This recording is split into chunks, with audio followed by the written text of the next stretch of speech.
Enjang thungare sanjang thungare ya ngasi thabirakpuni yongsak akoina khwaidigi khalona ngairmaba yongsak su yaure. Hello. Hello everyone. Sirak akhoi kana tokpa ngasi yumdagi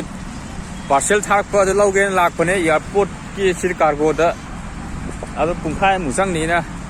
pungkhai sang ni na ngai ni ne aduda mafam si yam phajab park se ada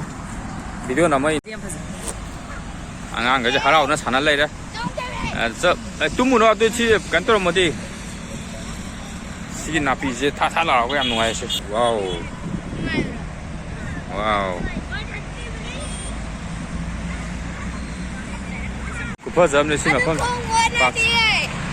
nang ad chapal ate puro da na chalo chapal ate puro chalo nan sana gani hazma yenga ta ya pot manakta ne nangai bu khangde park su kuphajam ne sauraga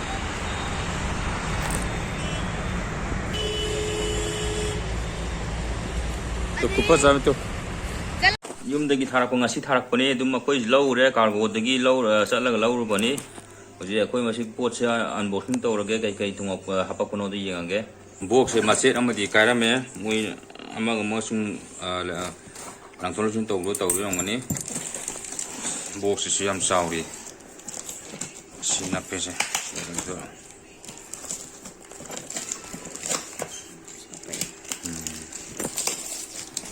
kunango tungano yening mana yadre kai puna maroi si yaw kun tawre maroi yawre wow maroi napak ni ne to maroi napak pi wow pura fresh ni ngasi taraga dum thasala ko ni papor si yaw mane ko gi bahura ni yami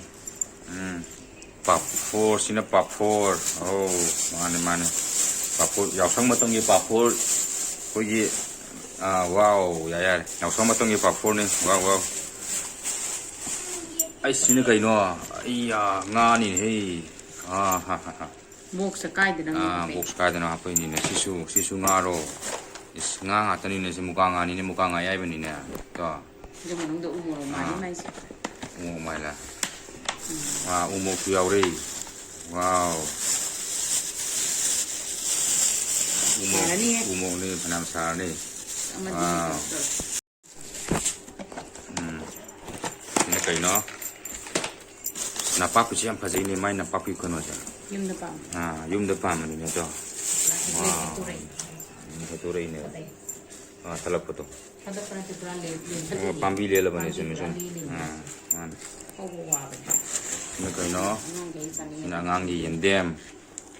ngang ni am pam me duna ni sime makhal mathil suradiya gi recipe gi makhal mathil wala roi ina koina mathai digi mayam na ngai naraba wow mayam na ngai naraba ni eagerly waiting yongsak sidi wow maru putong sidi ha maru putong dia wow mayam yare si lag no bukho na cargo da pung ani ahum ngai re ngasi de duga dum puro labani